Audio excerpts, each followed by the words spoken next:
Hello, and thank you for joining me for another episode of the Finish More Music podcast. Today, I am joined by a DJ, producer, label owner, and all-around house music purist, Daniel Dubb. Daniel, how the devil are you, mate? Thank you for coming on the show. Welcome. Oh, I appreciate it, man. I'm doing great. And yourself? Yeah, really, really good. Excited to have you on because I want to really talk a lot about the house music side of things, because it's you self-confessed purist, but your label Deviator. We've already talked about it. Absolutely love the music that you put out on there. And it's great when somebody is really this invested in a genre. So I think it'd be great just to kick things off with a bit of history as to how did you catch the bug for house music specifically that stuck with you all these years? Yeah, so originally I actually got into production and stuff through hip hop.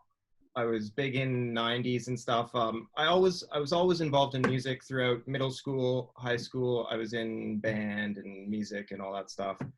And I started dabbling a little more sort of after high school. I was unsure of where I sort of wanted to go in life. Do you want to go this way or that? And I just started dabbling with music a little more seriously. And I really enjoyed it. And at that time, I had a couple friends of mine that were sort of more into dance music than hip hop and stuff like that, which I was spending a lot of time with these guys, and they were kind of, always listening to dance music.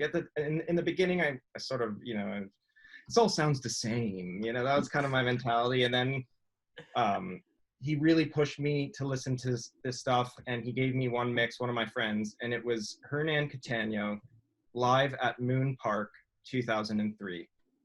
And I listened to this set, and that is when I was hooked. It was after that set. I was listening to the set in the car everywhere I was going, like, just rinse this thing so much you'd be sick of hearing it. And as I got into that, I expanded my mind, and he kept feeding me other things, similar tips, and then sort of changing and giving me and I started getting into, big influences for me when I started was like John Digweed, Sasha, Hernan Cattaneo, Steve Lawler, Danny Howells, Des and Masiello was one I really enjoyed. Sort of that sound, the progressive-y, tribal house stuff. And, over years, the sound evolves and changes. But that's sort of when I got hooked, was in 2003. Totally. And so when did you then start taking that into the studio? I started DJing because my friends were DJs. So I started DJing with them just for fun, like learning how to do it and stuff. But I was still very invested in hip hop and urban music and whatnot. I was doing work with different artists and whatnot. And I was getting frustrated a lot at working with artists. You're kind of at the mercy of the artist you're working with, in a sense. If they're a rapper or a singer or a performer in that regard, it's like you can only do as much as those people are willing to put in. So you could make great music, but if they're not pulling their end and really fighting for it, then you've got a dead project. So for, I want to say years, I was sort of learning the craft as well as going through the trial and error with different artists, things not working, whatnot. And then around 2008, I just started dabbling with dance music a little bit because, I was listening to it, I was DJing it, and I thought, I should try.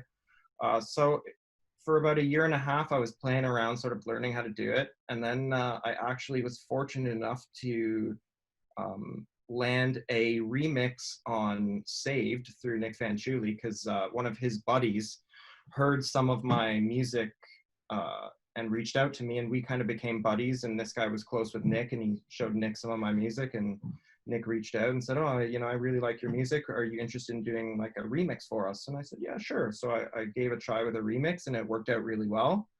So my first official release was on Saved, which was kind of a big deal for like, no joke. That's a hell of a step, right? Also, I forgot to mention Nick in those people that I was a big fan of. I heard a mix from Nick that, I don't know, maybe around 2005, that was a Kiss 100 John Digweed featured guest mix. And it was insane. Like, I love that mix. I was super into him and Skylark, which was him and Andy Chatterley. I don't know if you know, if you're familiar with their music, but it was like just super cool music at the time. Nobody was doing that type of, you know, it sort of changed, you know, the I don't know, the sound of dance music in a way, from more tribal progressive to more like techie and like 909 type vibes, which was kind of lost for a while in there in the early 2000s, that vibe. So yeah, so Nick signed the record, he super loved it, and I started becoming chummy with him, which was super cool because he was one of the guys I was kind of, you know, idolizing in dance music. And it just kind of went from there. It grew, and you know, I did some work after that for Sander Kleinenberg on his label, and then I started doing some work with Gorge and Nick Hurley from 8-Bit, and then I met Steve Lawler through a friend of mine, and I played with him at BPM in 2010, and he really loved what I did, so we started doing some touring together and some shows together, and it, you know, kind of just all came together really organically. Yeah, wow, it's a hell of a sort of a kind of upwards climb. Yeah. So going back to the sorry, go on, you were saying? Oh, I was just gonna say, it's like super cool too when, you know, these are guys you're really looking up to, and all of a sudden, like, you went from a year ago watching this guy at a club from, you know, the opposite end to being in the club with him, behind him, like hanging out and having drinks with him while he's DJing. It was super, like, it was just such a, I mean, I was like a pig in shit when that happened. Like, you're all the work that I did, even in hip hop and all that leading up, it was finally starting to make sense. Like, I wasn't wasting my time. I wasn't just doing this and it was going to go nowhere and whatnot. It started to pick up and things started to happen, which sort of told me, like, yes, you're on the path that you should be. You're doing what you want to do, and like, now look at, it's paying off. Now you're meeting these guys that you've been like staring at from behind the DJ booth for, you know, 5-7 years now. So totally. So if we go sort of into the studio, were you actually making, you said you were making the hip hop tracks, how did that then transfer across to house music? So what I guess my question is how did you learn your craft?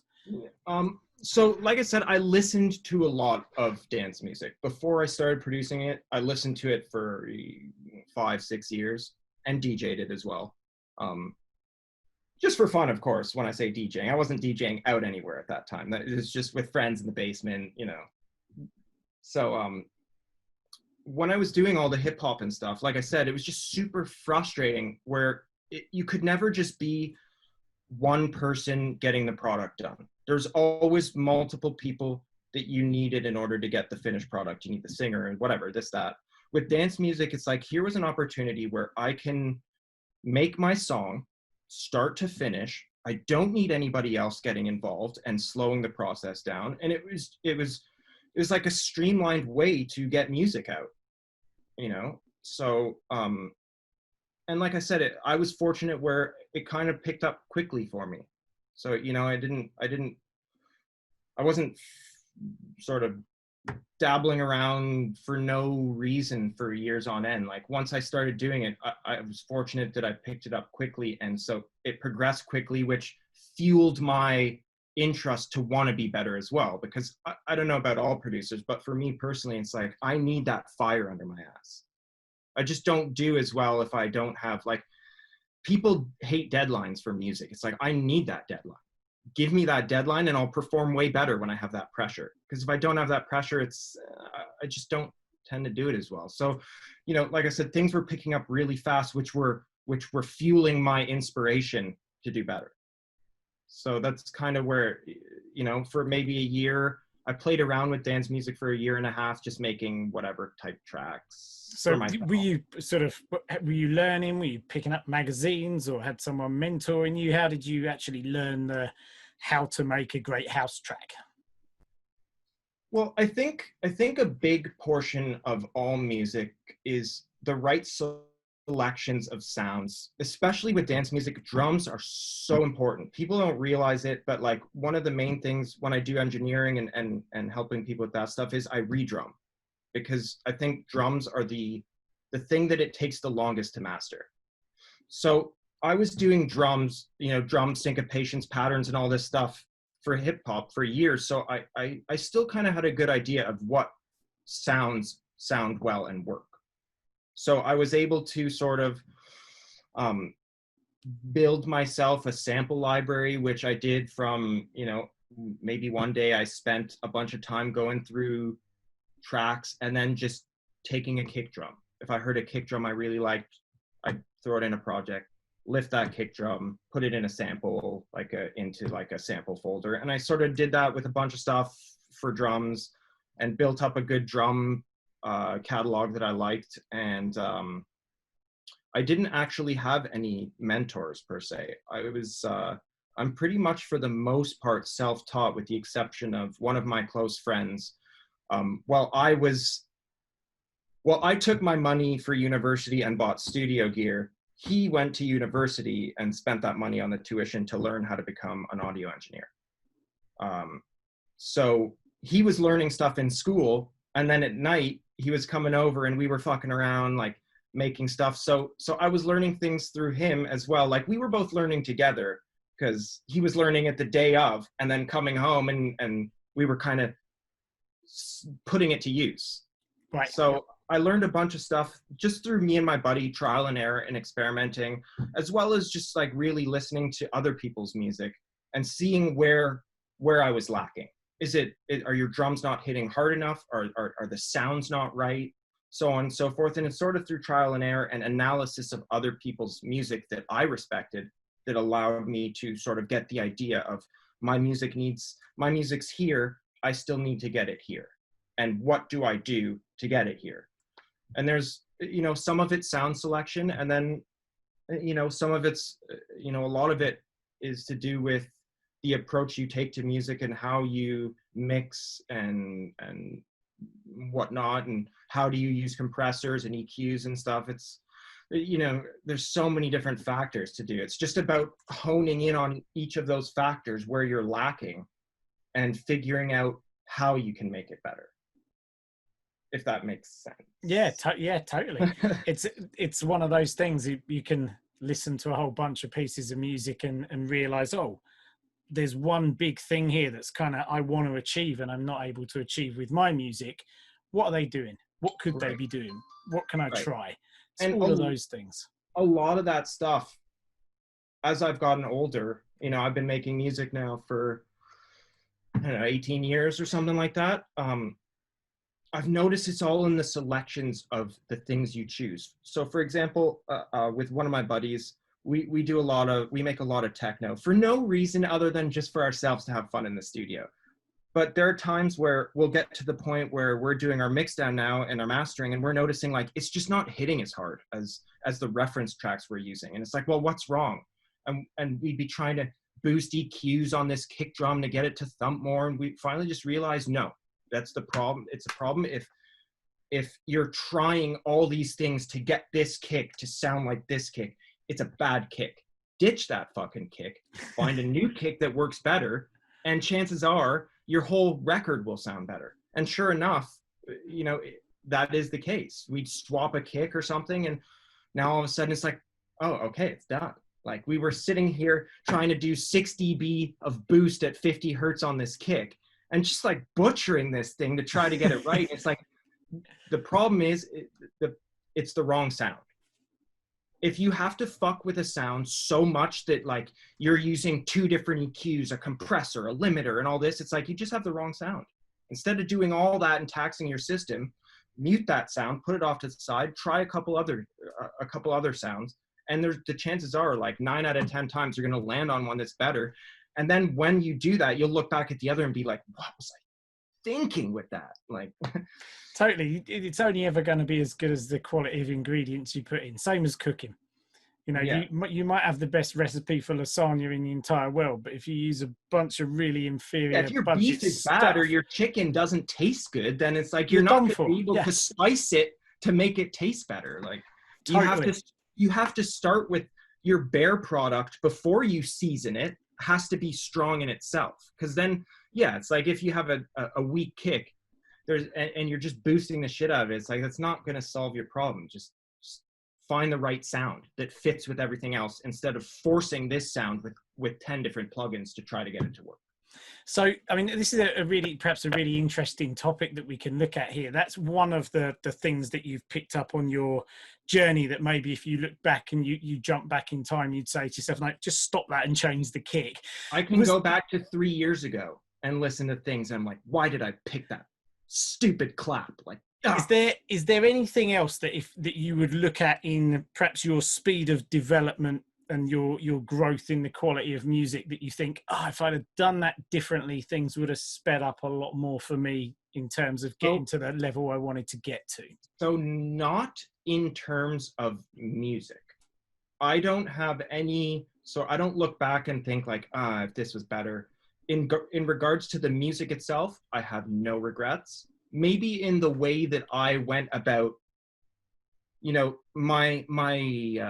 my path through the industry, maybe I would have done a little differently, but not necessarily. I wouldn't say in the music. I'm pretty happy with what I've done musically. It's more just decisions I made around like who to align myself with and things of that nature that maybe I would have done a little different. But, right. So do you mean in terms of the characteristics of the people, or just where they were in the? Yeah, I mean, I don't want to get well, all right. Well, let's spin the question then, and let's say what do you think are the core characteristics and competencies that somebody should really look to foster in order to do well in the industry?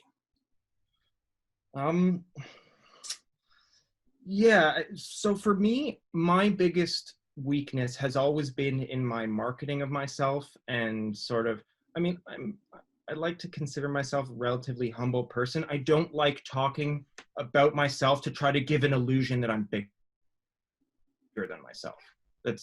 I've grown up in sort of humble places, and it's really hard for me to push myself in a marketing way without feeling like I'm being disingenuous to who I am. So in that regard, like, yeah, maybe I should have been more of the, the carefree fun.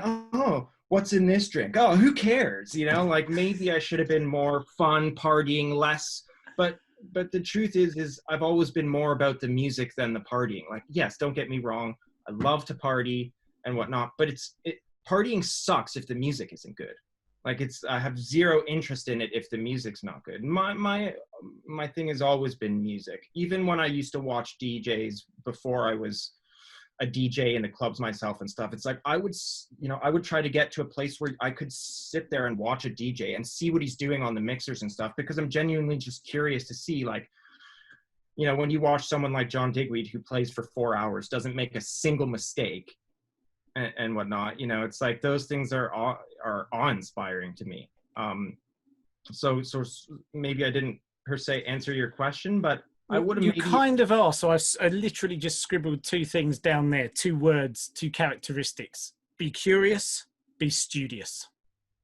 I definitely think, yeah, for me personally, humbleness is everything. I don't like working with arrogant, cocky people. That's not my vibe, and I don't vibe with those people.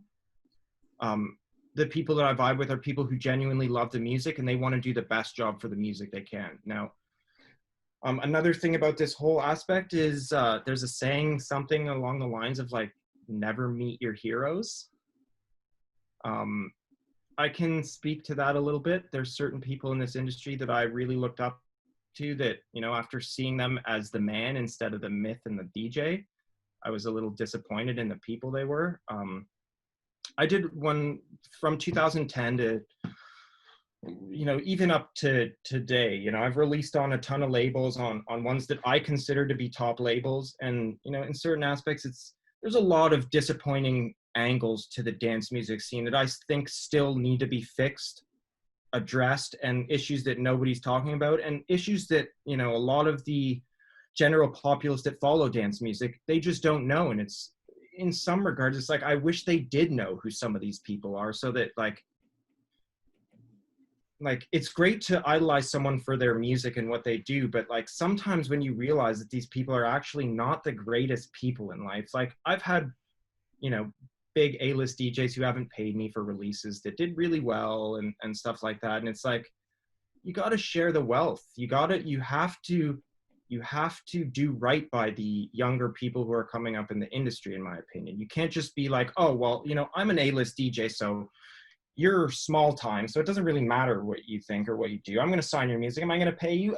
Probably not. I'll probably just put it towards something else or pay my label managers through it and stuff. And it's like those mentalities I feel are really, really wrong.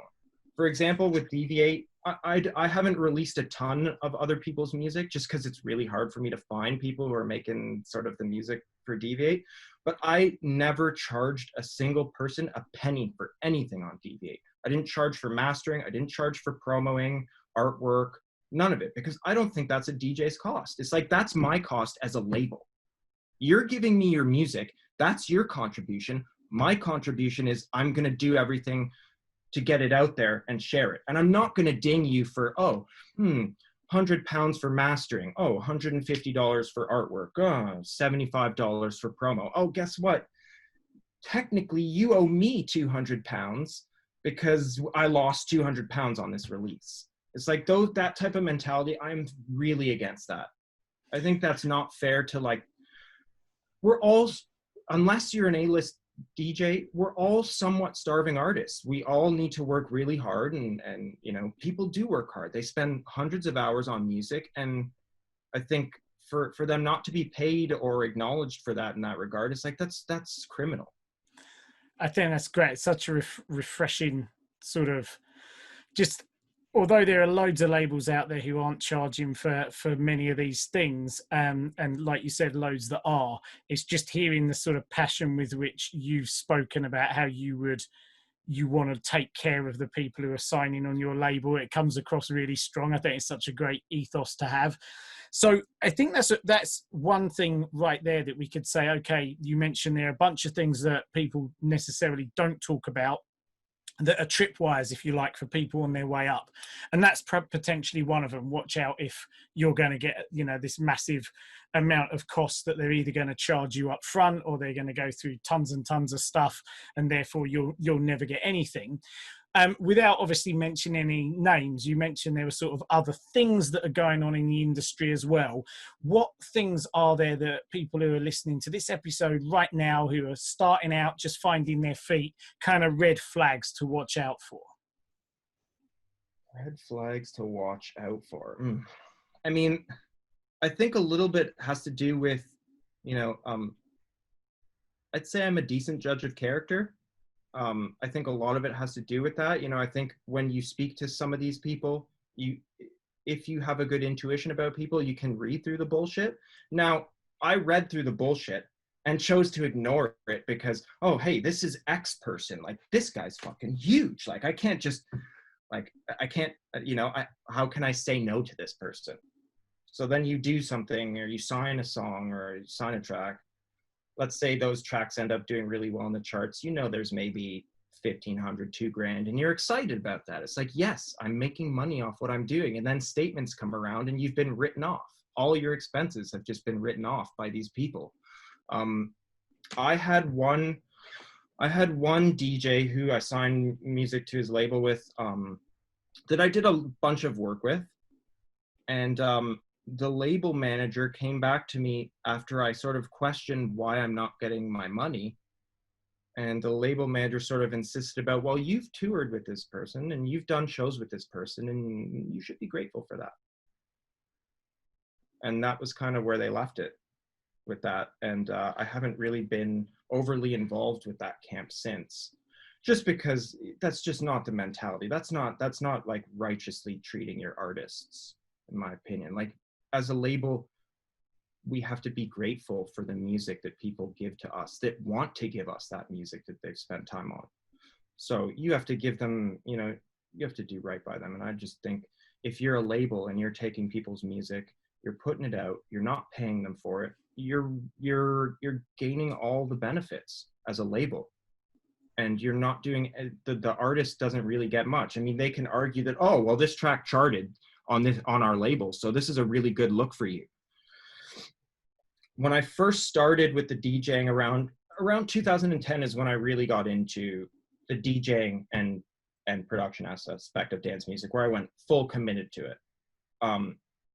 There were a lot of instances in my earlier years where, oh, well, there's no money for you to get paid for this gig, but it's really good promotion for you. It looks really good on the flyers and stuff. And, you know, looking back now as more of a weathered artist, I think that mentality is really wrong. And I get the excitement for newer producers or DJs to want to take that.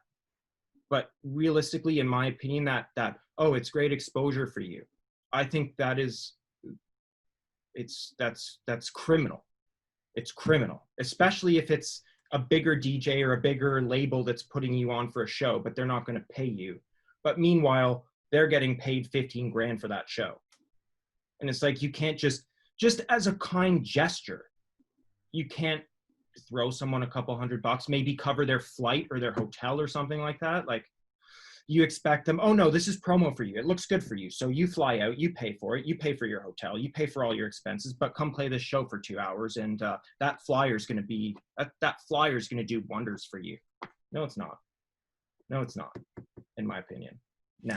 Right. So what I'm hearing is, number one, trust your gut, for sure. And then number two, you know, if you're looking at something and you know full well that whoever it is that you're playing for, if it's a gig of any note whatsoever, and you know there's money in the pot and they're basically fobbing you off with this, for you, that's a red flag. These people are constantly going to be doing that. Yeah, you got to think of it like, okay, well, even if the venue says we don't have money for a supporting act, then in my opinion, it's that headliner DJ who's asked you, or his affiliations have asked you to play the party.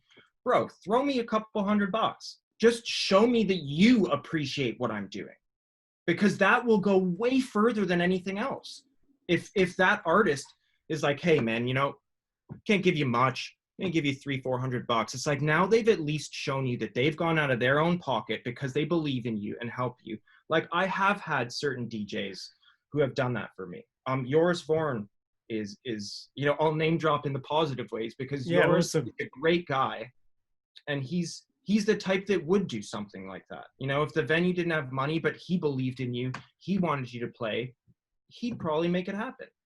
So there's certain ones, and when you start working with those ones like Joris or whatnot, it's like, it brings you the perspective of some of the other people who are in the same position, maybe even in a better position than Joris, that won't do that.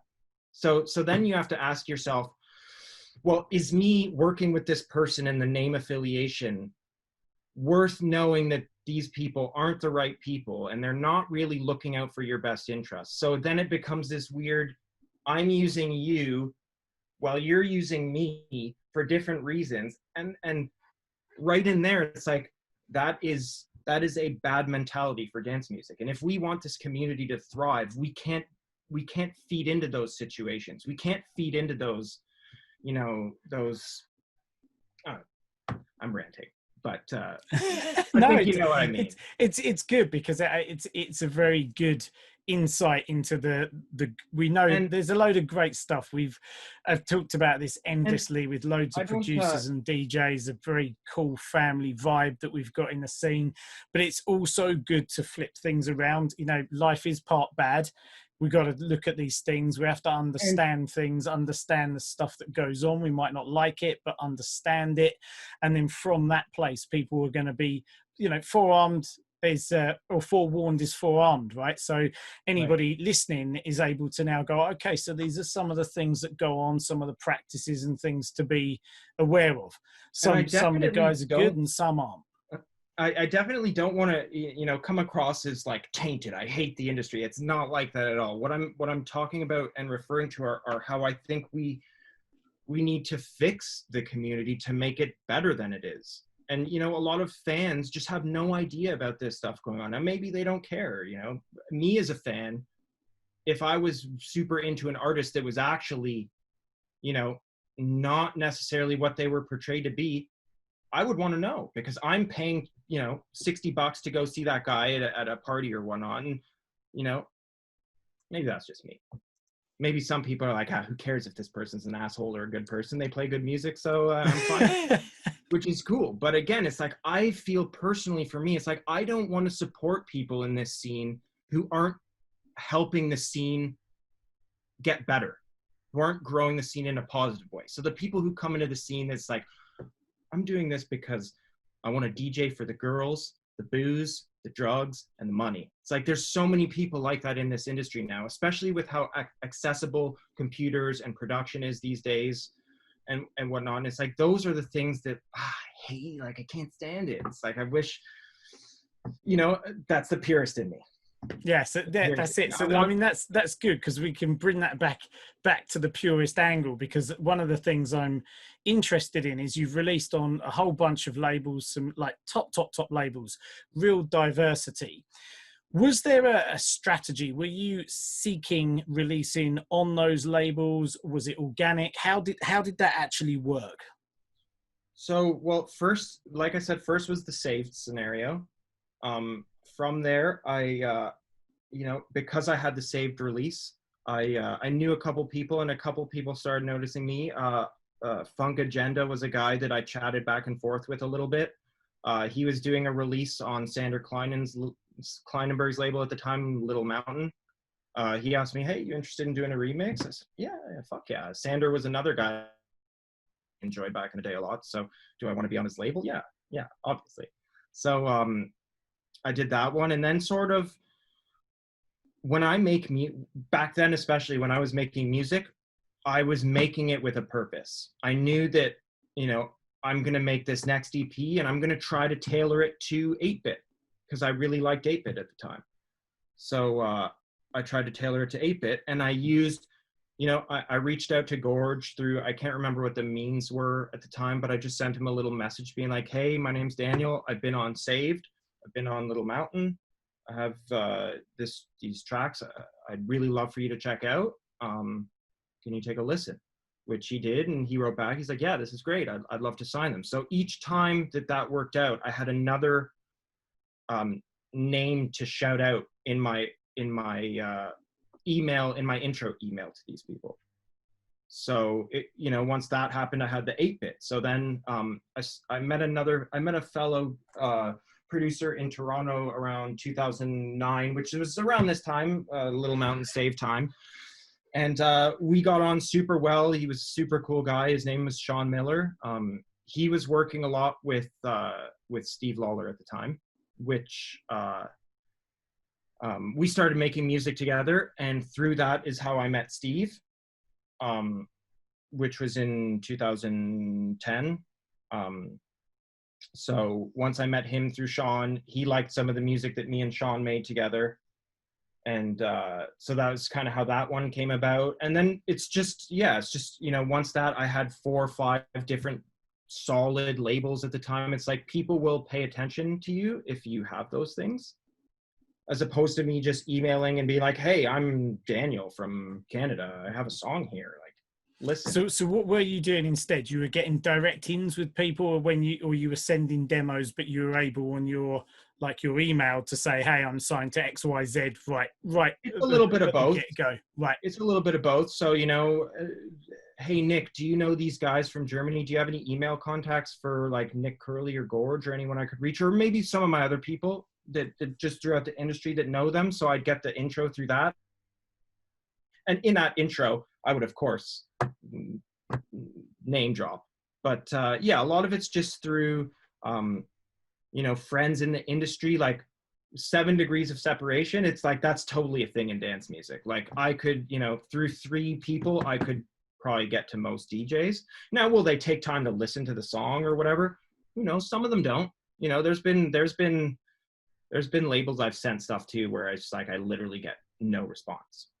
That still happens sometimes if you don't have the right ins. So it's all about the network that you have. And, if I have a friend who's really tight with Loco Dice, then I'm not going to send a demo submission to Desolate through Desolate's email.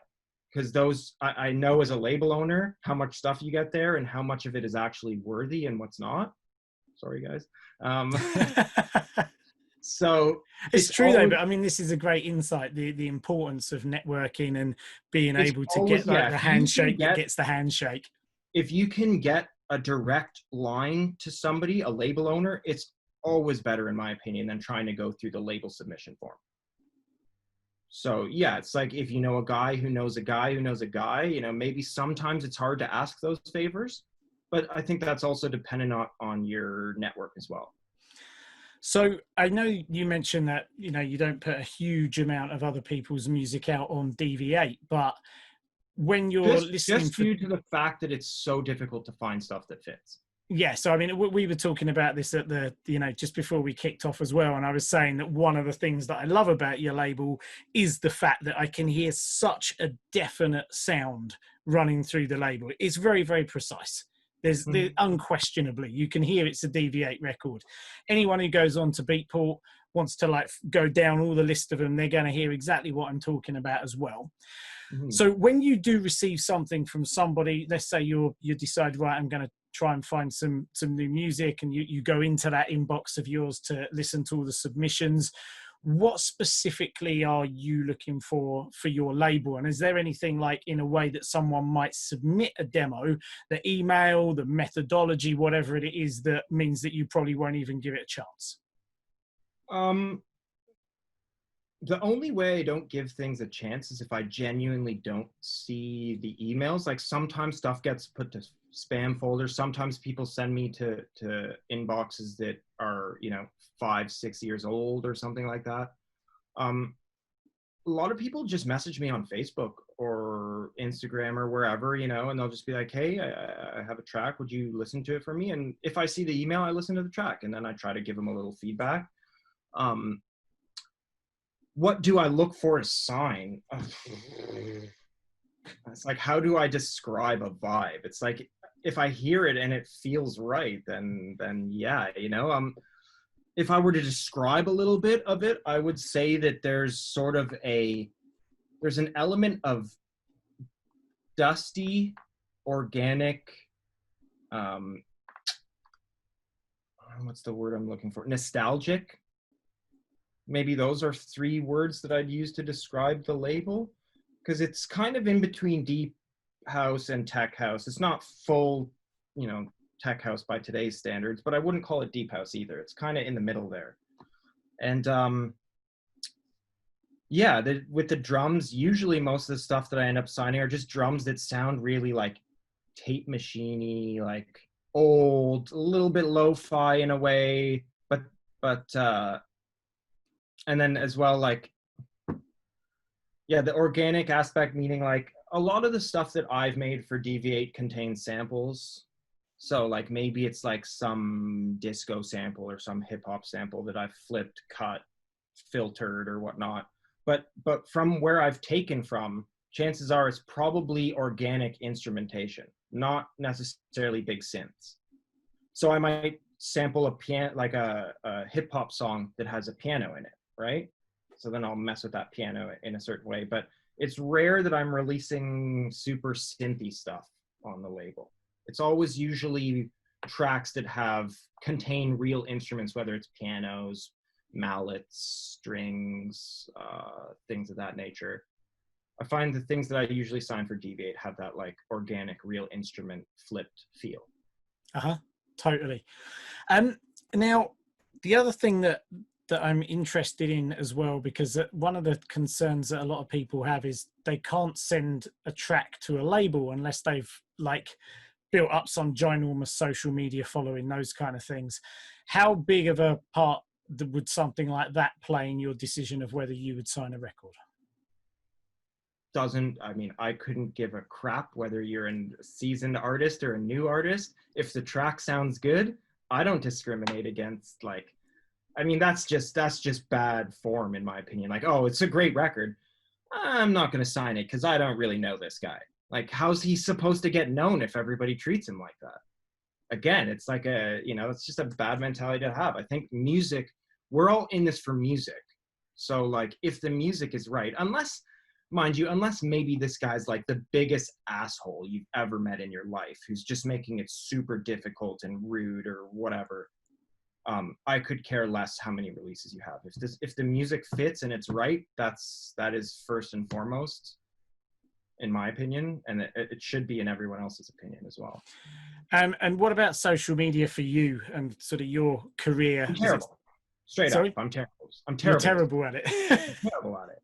Because again, social media is that aspect of, hey, speak about yourself, make yourself seem bigger, you know? And it's like, that's not me. I can't do that. I just have no interest to try to hype myself like that. It's like, if you like my music and you listen and you get the vibe, sick and amazing. I'm not going to pretend to be someone I'm not to try to get more bookings or more sales or something, because it's just, you know, it's disingenuous to me. And if I'm not being genuine, then they're not getting the real me either. And then I'm almost being one of those people that I don't like within the industry who aren't doing it for the right reasons. So that's really interesting, because I mean, one thing we can say for sure, or maybe we can't, but it feels like we can say it for sure, is that hasn't hindered you in terms of getting your records released, because as we said, you've got loads of big labels in there. Do you think that the sort of lack of being great, if you like, at promoting yourself on social media has had any detrimental effect to the curve of your journey? Absolutely.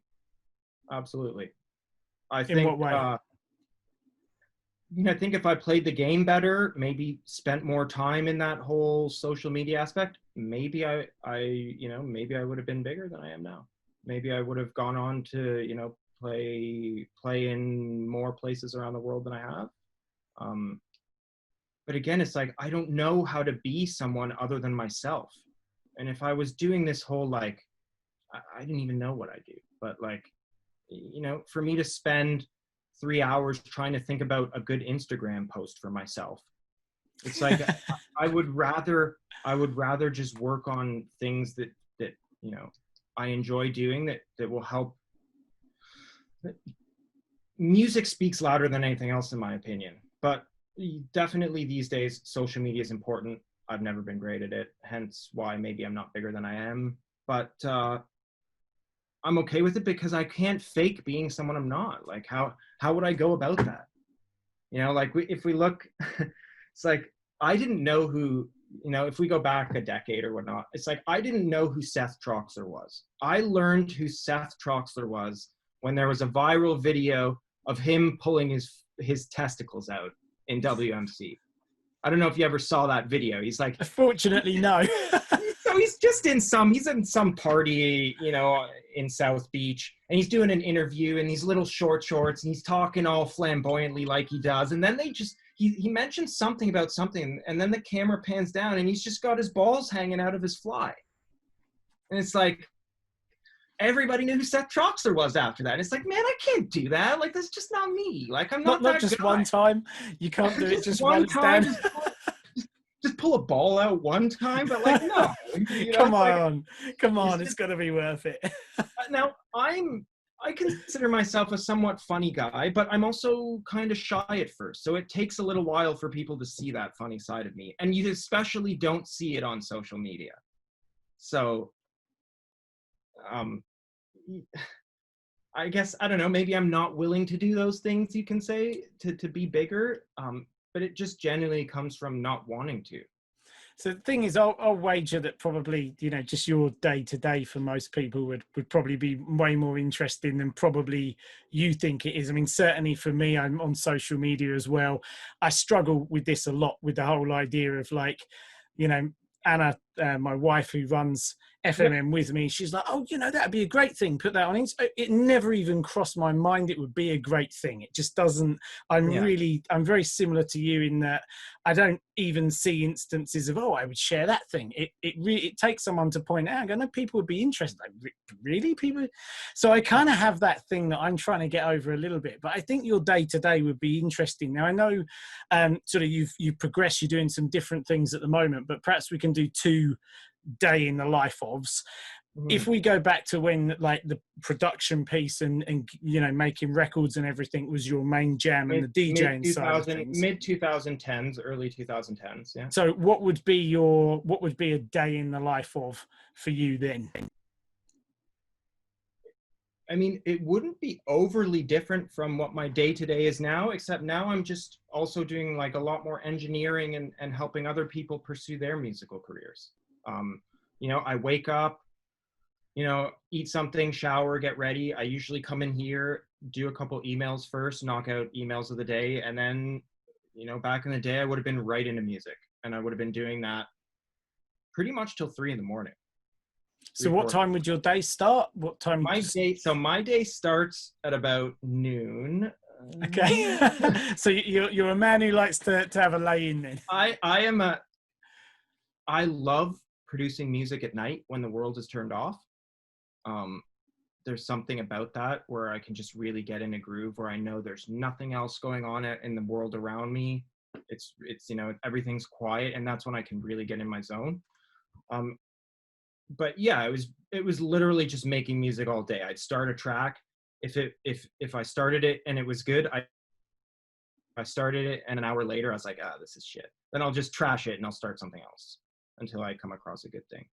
But yeah, that was like that then, and now it's more of, like I said, I do a lot of work with other people now. So it's, get up, sort of same thing, shower, eat, do some emails, and then, I'm either doing a studio session with someone. Well, granted, with the whole COVID thing right now, I haven't been doing live studio sessions, but I'm doing a lot more right now because you can't really work with people in the physical form. I'm doing a lot more just mixing, mastering stuff, and maybe like little tweaking, helping people out with that stuff. But I actually work a little less these days than I did before, because before it was always for myself and it was just all day long for myself. But now it's like I wake up and I have purposes. I have to get this Mixdown done today. I have to get this master done today.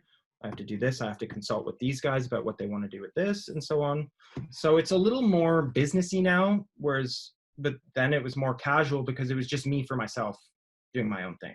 Totally. So, and what was the sort of catalyst? What made you choose to pivot and do more on the mixing, mastering, working for other people side of things?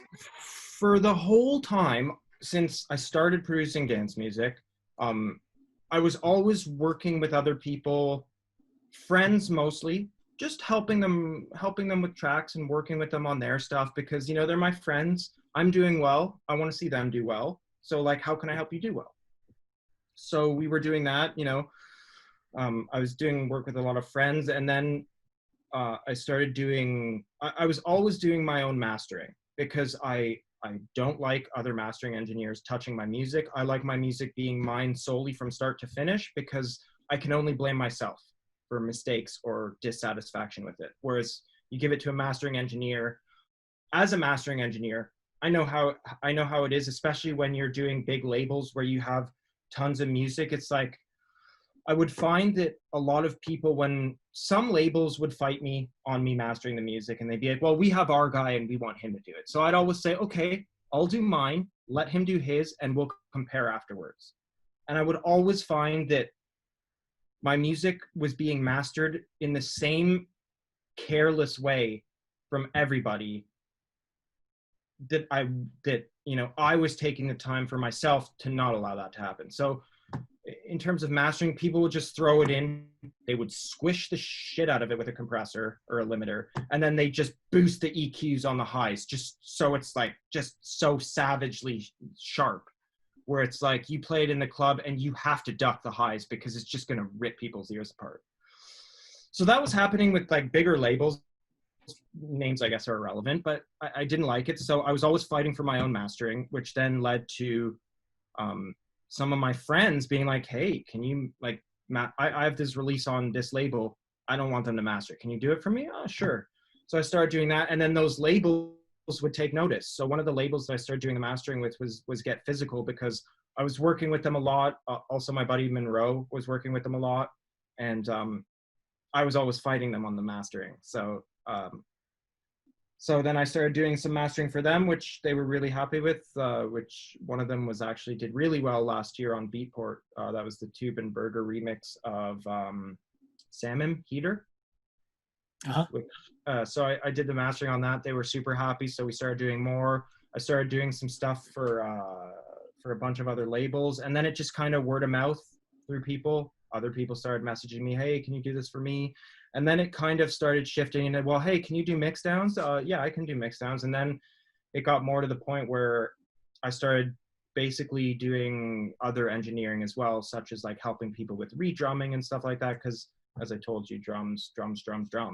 super important. And in my opinion, they're the last thing that people sort of master in their quest for, you know, producing dance music. I think drums are very underrated. And so when you're saying, just so that everyone's got absolute clarity, redrumming, you'll get a track from somebody and you'll go in and you'll swap the drums out or layer the drums or whatever it might be. Yeah, like if I think get their them to really cut through. If their kick is, well, also I always ask people to send me a reference song as well, because then you get to gauge of what they want the sound of their song to be, right? Oh, hold on one second, sorry. So, you know, I'll go in and I'll listen to their reference, and, you know, if their drums aren't quite the same as those ones, I'll suggest, can I try putting a different kick drum to this? And usually 9 out of 10 times, like, you know, it's a simple change. I'm not really altering someone's song by doing that or anything like that. So you'd be surprised what a kick drum swap will do to a song that doesn't have the right kick drum, right? I've always said, in my opinion, the two most important things in dance music is a kick and a clap or a snare.